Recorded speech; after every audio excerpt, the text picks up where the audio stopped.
Eu convido os profissionais que tiverem interesse de visitar a clínica. Ela tem um modelo de atenção, um modelo de estrutura que a gente quer replicar num número maior de unidades nos próximos anos. Então ela tem uma ambiência bastante adequada, bonita, espaços amplos, tem residente, tem a equipe. A gente não conseguiu manter a equipe completa durante o ano inteiro, teve momentos que a gente perdeu alguns profissionais, mas sem dúvida entendemos que foi uma conquista importante. Isso aqui são dados do BI do SUS, depois mais para o final eu vou falar um pouco do BI do SUS, que é uma grande perspectiva que a gente tem para 2019, mas isso aqui é o tipo de consulta e o número de consultas na clínica da família. Tá? Até esse ponto, ela era a unidade de saúde Castelo, lógico que tinha uma equipe de menor tamanho. Tá? Isso aqui são as consultas de demanda espontânea, consultas do dia, e isso as consultas agendadas. Então a gente vê que, de fato, com a implantação da clínica, teve um salto importante nas consultas oferecidas pela clínica da família, e uma proporção bastante grande de demanda espontânea, seguindo mais ou menos aquela lógica de 1/3 de agendada, 2/3 de espontânea, que é algumas das diretrizes do acesso avançado. Então, a gente está aqui a Lise, que é a coordenadora da clínica. Levanta o bracinho, Lise. Ela tem um papel fundamental também no funcionamento da clínica esse ano e na lapidação dos processos de trabalho que aconteceram em 2018. A gente teve a doação de uma unidade móvel de saúde.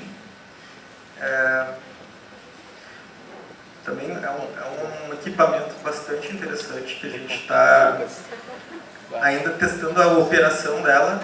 Ela não está saindo todos os turnos, ela vai sair pelo menos 9 turnos por semana. Um turno ela vai ter que ficar para repor insumos, etc. E a gente vai passar a ter em 2019 um gerente exclusivo para a unidade móvel. Então vai ter um enfermeiro que vai ficar dedicado 40 horas para a unidade, porque é uma curva de aprendizagem para as equipes que passam a usar ela, né? Onde que estão as coisas, como é que funciona isso, aquilo. E a nossa ideia é que esse gerente possa atuar também como uma espécie de apoiador para aquelas equipes que utilizam a unidade móvel, né? Revisar protocolos, revisar processos de trabalho, etc.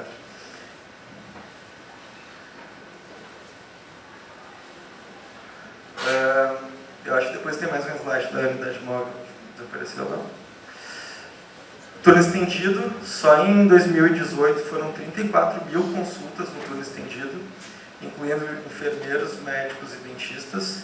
A gente conseguiu esse ano botar para funcionar de noite a cadeira odontológica com dentista na unidade de São Carlos, que era a única que não tinha. E, obviamente, que a gente inaugurou a unidade de saúde Tristeza, que também tem funcionado bastante bem numa área diferente da cidade, atendendo mais a população da Zona Sul. Isso aqui é o da unidade móvel que ficou fora de ordem. Então, a unidade móvel ela já teve na Orla do Guaíba. Isso são ações esporádicas que ela faz, às vezes final de semana. Né? Ela teve por causa do mês da mulher. Acolhimento dos imigrantes venezuelanos, ela teve presente. Ela vai na aldeia Caingangue do Lami. Morro dos Sargentos, que é uma unidade que está deslocada na unidade de Guarujá, porque é uma unidade que a gente teve que fechar em função da situação de violência. Vila Dique, Vila Santo André, e a gente tem uma perspectiva de além também nesses outros pontos verdes aqui, que é a Extrema, a Estrada das Quilinas, que são áreas com características bem rurais. E a Vila Mato Grosso, para tentar atender também a população da unidade Mato Grosso, que teve seu posto fechado por violência já há alguns anos e que vinha sendo atendido no Centro de Saúde Vila dos Comerciários. Foram 467 consultas até agora, mais de 1000 procedimentos. A gente está em implantação ainda com a coleta de exames, curativos, vacinas, etc. Um outro avanço importante no nosso entendimento e que não tem como não avançar nesse sentido para fazer uma atenção primária resolutiva e adequada e do tamanho que precisa ter, são os protocolos de enfermagem. A gente a gente implantou o protocolo para condutas de enfermeiros na saúde da criança.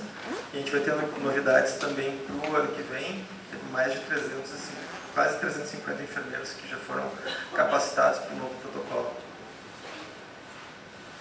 A biblioteca virtual da atenção primária tem se revelado um sucesso, vocês têm usado ela bastante.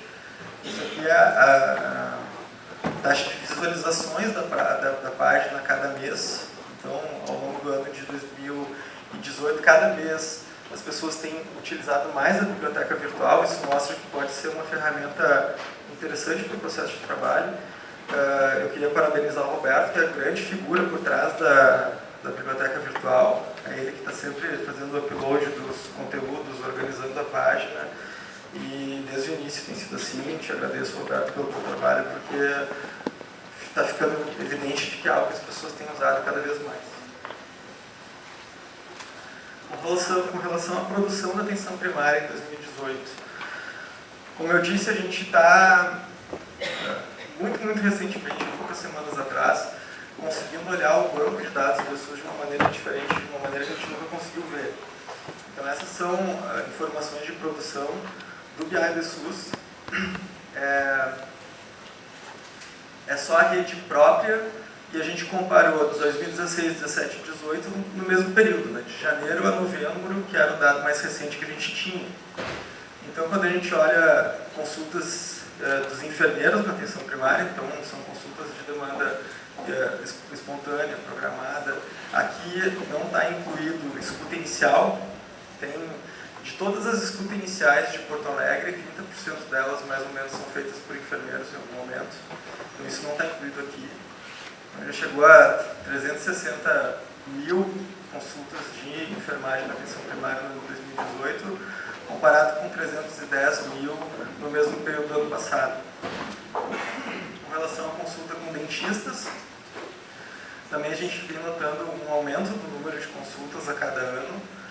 Foram 163 mil no ano 2018, 5 mil mais do que no ano passado. Consultas médicas teve um salto significativo também, foram 834 mil consultas médicas em 2018, comparado com 750 mil em 2017. E aqui sim são só as escutas iniciais. Então aqui entra os auxiliares dos técnicos e as escutas iniciais que os enfermeiros fizeram, e também teve um salto bastante grande já desde 2016. Uma outra iniciativa que começou esse ano e que vai ganhar muita força no ano que vem é o telemonitoramento da tuberculose. Tem alguém do telemonitoramento aqui? Oi, Gurias. Parabéns pelo trabalho de vocês também.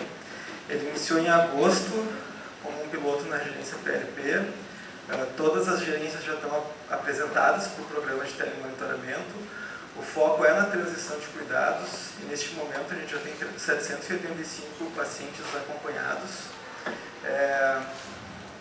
A gente caça todos os pacientes, as pessoas que tiverem algum diagnóstico de BAR positivo, procura eles em todos os sistemas de informação possíveis e imagináveis, faz contato direto com o paciente quando necessário, faz contato com a unidade de saúde também, para fazer um checklist se algo faltou ser feito com aquela pessoa. E algo vai ganhar uma escala muito grande. Então, queria agradecer a vocês e a equipe toda, na verdade, Carol, a Lívia, a Ju, a Marina, que também se envolve. Com relação à regulação, agora, janeiro, dezembro, a gente inicia o projeto Regula Brasil, Regula Mais Brasil, em que vai se passar a fazer a regulação de mais filas de espera, através de telemedicina. A expectativa é que ajude a reduzir de forma significativa diversas das listas de espera problemáticas que a gente tem. A gente teve a redução da fila de espera de oftalmo e de dermato, e já tivemos aproximadamente 30% de redução na fila de espera da ortopedia, que é uma das filas de espera que mais nos incomoda. E teve também uma novidade que foi bastante interessante, que é o WhatsApp da CMCE, para comunicação direta com as equipes. Essa é uma frase do Natan, né? A tecnologia sempre vence. Então, se a gente usa no dia a dia o WhatsApp para as diferentes coisas, se for útil para o nosso trabalho e a gente quiser usar, a gente tem que ter essa opção também. Além disso, a gente tem a implantação da escala de enfermagem online para o cálculo do dimensionamento de enfermagem, um trabalho bem exaustivo ali da equipe da atenção primária. É impressionante o volume de informação que tem nessas planilhas. E tivemos a publicação de 19 procedimentos operacionais padrão, os POPs, da Biblioteca Virtual da Atenção Primária. Que perspectivas que a gente tem para 2019? O nosso plano, a gente espera conseguir concretizar esse plano de fato, é inaugurar 5 unidades com turno estendido ainda em 2019. Então, a gente já tem 3 em funcionamento. A próxima unidade vai ser a Ramos, eu vou falar um pouquinho adiante. E a ideia é que a gente tenha pelo menos 2 novas clínicas da família. A construção da unidade Morro dos Sargentos deve iniciar em janeiro de 2019, ser concluída ainda no ano de 2019. Implantação de novas academias da saúde, implantação da vacina BCG nas maternidades e não mais nas unidades de saúde. A gente nem sempre consegue fazer isso, né, de tirar um pouco de trabalho de vocês, mas esse é algo que a gente pode fazer. Não faz sentido a criança ter que procurar a unidade de saúde para fazer a BCG, se ela pode fazer na maternidade. E novos protocolos de enfermagem, entre eles o protocolo de enfermagem sobre rastreamento populacional e protocolo de enfermagem de ISTs. Muito importante como perspectiva para 2019 é a carteira de serviços da atenção primária. A gente já fala isso talvez desde o primeiro ciclo de debates. A gente não conseguiu implantar ela com a velocidade que a gente queria, mas neste momento ela está em consulta pública. Tá? Então, eu peço que vocês participem, opinem sobre a carteira de serviços. Ela vai ter a ver com o dia a dia de vocês. Né? Ela vai tentar colocar o rol de procedimentos que todas as unidades de atenção primária devem fazer. E agora, com a nossa ferramenta de BI, a gente vai conseguir acompanhar em tempo real quais procedimentos de fato estão acontecendo em cada unidade de saúde. Então, é importante que vocês que vão ser os usuários do dia a dia da carteira opinem sobre ela. Ela vai ficar em consulta até dia 5 de janeiro. Até 5 de janeiro. Como eu falei, a próxima unidade com turno estendido vai ser a unidade Ramos, ainda no primeiro trimestre. A ideia é que seja bem no início do primeiro trimestre. Ela está passando por uma ampla reforma também para receber o turno estendido. E eu queria falar bem pouquinho do BI do SUS. A gente já tem falado um pouco sobre esse tema das reuniões de gerentes. Alguns coordenadores de unidade, quando vão conversar comigo, eu também já tive a oportunidade de falar. O BI é o tal do Business Intelligence, né? E a função do BI é poder cruzar bases de dados diferentes da maneira como a gente quiser e que seja mais útil para a gente. A ideia é que ele seja uma nova maneira de emitir relatórios do SUS e auxiliar o planejamento das equipes e gerências distritais. Então, a gente quer avançar para que cada gerência distrital tenha um dashboard com a situação da sua gerência em tempo real. Não é em tempo real porque é referente até 24 horas antes. Né? Não é naquele segundo, mas ela consegue ver exatamente no dia anterior, com muita facilidade, quantas consultas foram feitas em tal unidade, qual a taxa de resolutividade daquela unidade, que tipo de consulta foi, e etc. E aí a gente estava, nas últimas semanas, numa fase de validação dos dados do BI. Né? E aí eu comecei a olhar os dados do BI de uma maneira quase lúdica, assim. Mas eu queria tentar, através dessa mal comparação aqui, ou desse exemplo, tentar mostrar um pouquinho a potencialidade dele para vocês. Então, isso aqui, na verdade, é uma pesquisa no Google Trends. Quem não conhece o Google Trends, ele é uma maneira da gente acessar os dados de busca de tópicos no Google. Né? Então, isso aqui eu procurei no Google Trends, pesquisas no Google sobre asma em Porto Alegre, exatamente nesse período, de setembro de 2015 a julho de 2019. Então, a gente vê assim, pelo Google que tem uma certa sazonalidade assim, das buscas por asma em Porto Alegre, no Google. Né? E isso aqui são exatamente no mesmo período todos os CIDs que em algum momento foram atribuídos por algum profissional médico, um CID de asma no ESUS no mesmo período. Então, vocês podem observar que os dados estão ali, né? E isso é só uma brincadeira, assim, do tamanho das informações que a gente consegue extrair do BI. E, obviamente, uma grande novidade que a gente vai ter com o BI é que a gente vai poder fazer uma lista nominal das pessoas que têm determinado CID, ou determinado CIAP, né? Então, a gente vai poder ajudar vocês a emitir, por exemplo, listas de busca ativa de um recorte populacional específico. Eu quero ver de todas as mulheres na faixa etária que precisam fazer CP, que já consultaram alguma vez na unidade, quais que não fizeram CP nos últimos 2 ou 3 anos. Então a gente consegue fazer essa lista de uma forma muito rápida, com poucos cliques, e a gente vai poder instrumentalizar vocês com esse tipo de informação.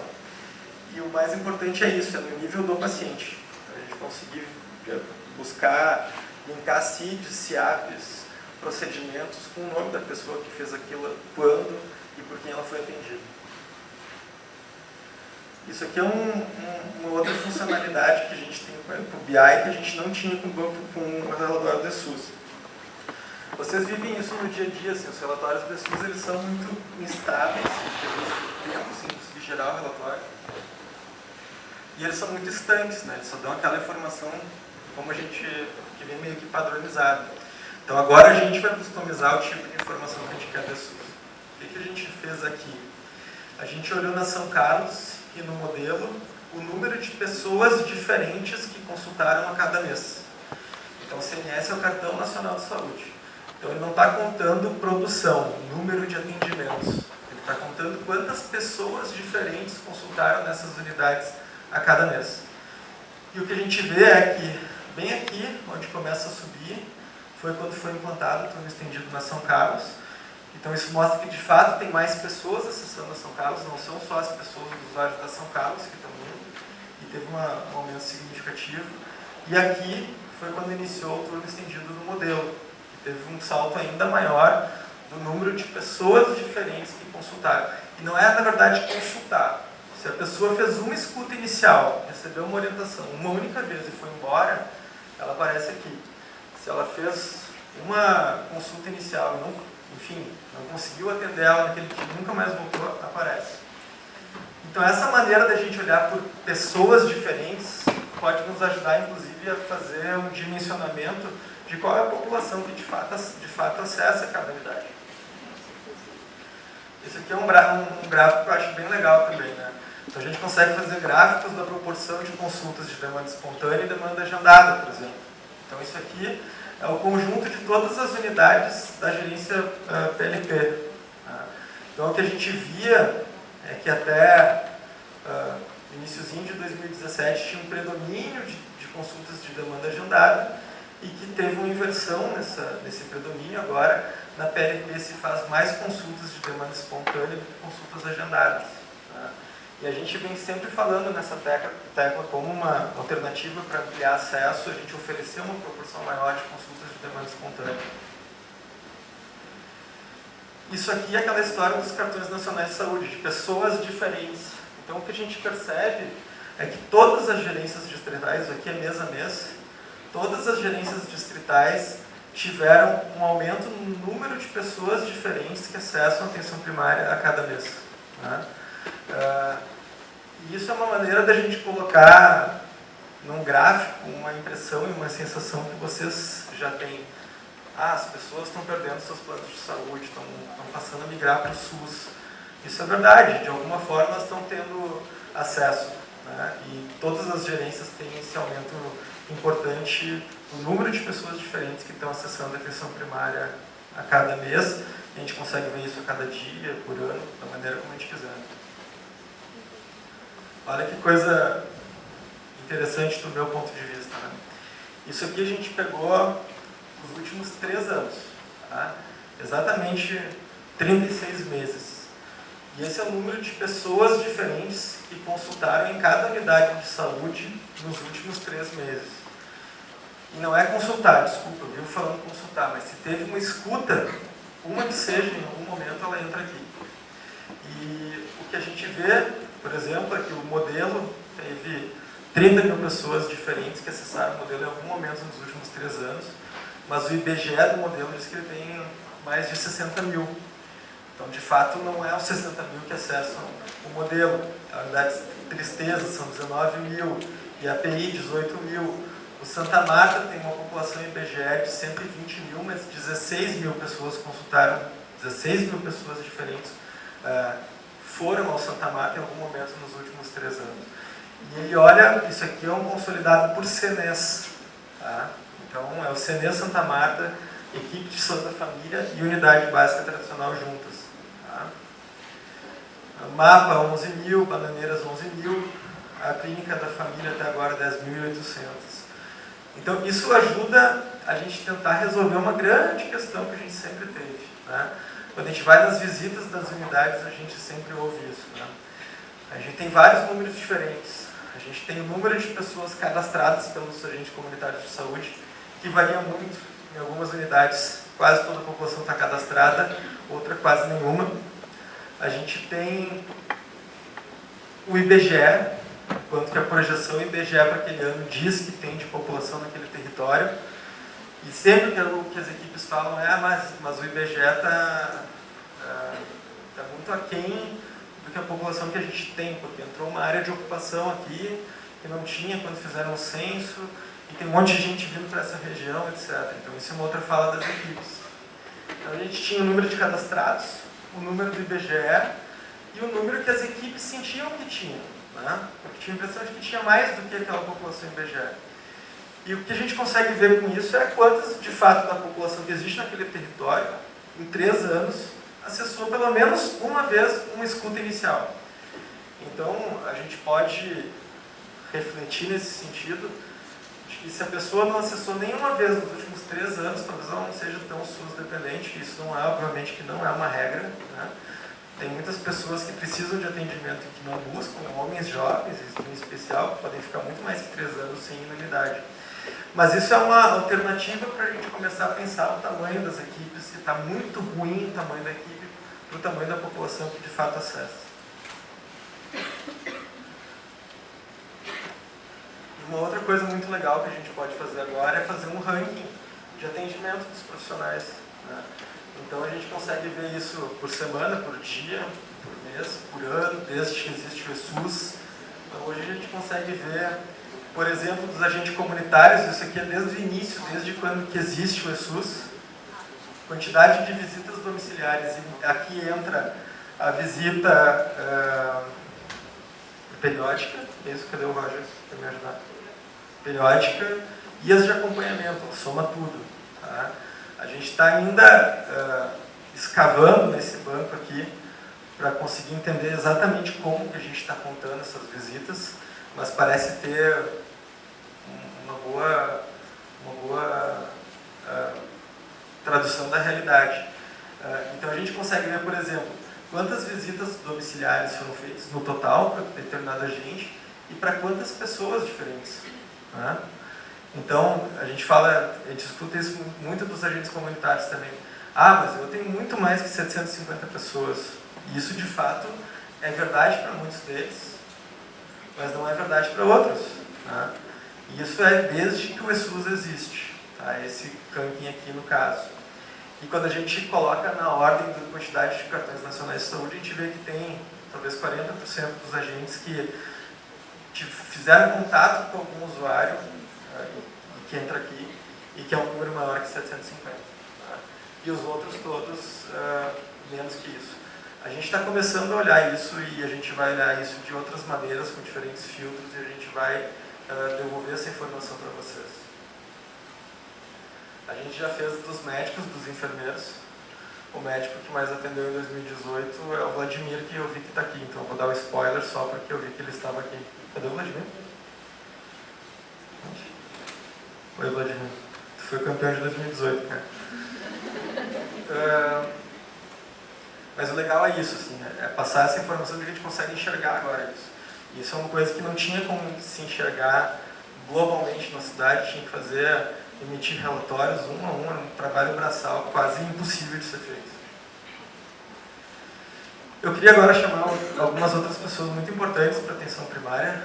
Não são todas as pessoas que são muito importantes, mas algumas que contribuíram com avanços que a gente teve e com avanços que a gente vai ter em 2019.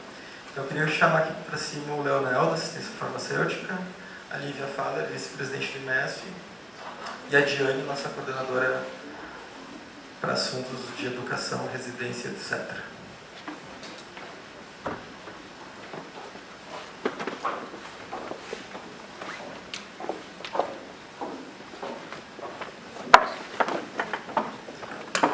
Leonel, a palavra é tudo.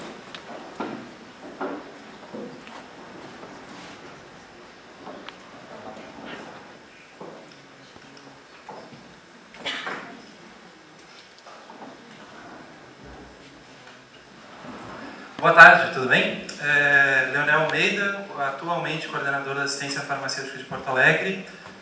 Nós assumimos em um trio, eu, Paulinho, que está lá em cima, faço questão de fazer esses spoilers, como diz o Thiago, e a Mariana. Esse grupo, graças a Deus, ao longo de 2018 se ampliou com a chegada da Ana, que está ali ao lado, obviamente mexendo no celular, falando com alguma unidade de saúde, porque afinal a tecnologia vence, o Nathan tem razão, o WhatsApp é fundamental para que as coisas funcionem e que a gente surte um pouco mais e perca mais cabelo e fique mais com cabelo branco. A gente não vai falar sobre peso nesse momento, porque senão vai ficar chato, né? Mas principalmente aqui para falar para vocês que a gente assumiu esse desafio em dia 4 de dezembro de 2018, e vocês desculpem, eu sou muito ligado em datas. Isso, então fez um ano agora, 2018, eu estou me sentindo uma pessoa renovada com isso, né? Então em 2017 a gente assumiu esse desafio. A gente tinha um quadro, um cenário de bastante dificuldade, com muitas reclamações por parte do usuário em relação à falta de medicamentos, e obviamente com um desafio que eu acho que é o principal deles, que está relacionado à informatização. O Thiago aqui acabou de mostrar que tem dados que são fundamentais para que a gente possa tomar decisões, mas eu não tenho dados se eu não tiver registro. No nosso caso, assistência farmacêutica, a gente tinha apenas um sistema informatizado em 10 farmácias distritais de imunidade, que era Santa Cecília. Só que a gente tinha que estimar o consumo para uma população de 1.480.000 pessoas, ganhando R$10 habitante ano, né? O que nós temos como assistência farmacêutica hoje para comprar medicamentos para todo mundo é R$10 por habitante por ano. Significa que a gente teria que ter um orçamento de 14 milhões. Na prática, não é o orçamento que a gente tem hoje. No cheque assinado, a gente tem, entre aspas, 40 milhões no total, que é o que está nessa dotação orçamentária anual. Entretanto, a gente obviamente recebe menos desse valor. Hoje, a gente vai mostrar isso logo em seguida, tem um orçamento na faixa de 27 milhões de reais. Significa que o município ganha 7,50 vezes esses 1.400.000 e poucas mil pessoas, então o município tem que pagar do seu dinheiro um valor extra para não faltar medicamento. O que isso significa? Como é que você vai estimar a quantidade consumida efetivamente sem registro? A gente tinha uma estimativa que nos mostrava um consumo por mês, em média, de 2 milhões a 3 milhões de reais por mês. Só fazer a conta, 3 milhões de reais por mês, vezes 12 meses, está aí o quanto a gente precisava. Na prática, a gente teve que, obviamente, saber e ter a realidade desse registro. O principal desafio foi, então, vamos implantar um sistema informatizado. Esse sistema informatizado tem que ir para cada local que entrega medicamentos. E aí a gente está falando da implantação do sistema do DIS. Qual foi o resultado que a gente acabou encontrando quando a gente fala da informatização? Hoje, eu não sei dizer para vocês quais são as pessoas que a gente chama de polimedicadas. Quantas pessoas no município de Porto Alegre recebem mais de 5 medicamentos por receita? Todo mundo sabe que, pelos critérios de risco, esse é um dos principais pacientes que a gente tem quando a gente fala de polifarmácia, né? Ou seja, do paciente chamado polimedicado. Quantas pessoas usam salbutamol, quantas pessoas usam beclometasona continuamente, elas pegam esse tratamento? No caso da tuberculose, as pessoas recebem efetivamente o RH, o RHZ? Elas tiveram uma adesão adequada? A gente tem esse registro? Não. Então a importância do sistema informatizado, quando a gente fala da entrega de medicamentos,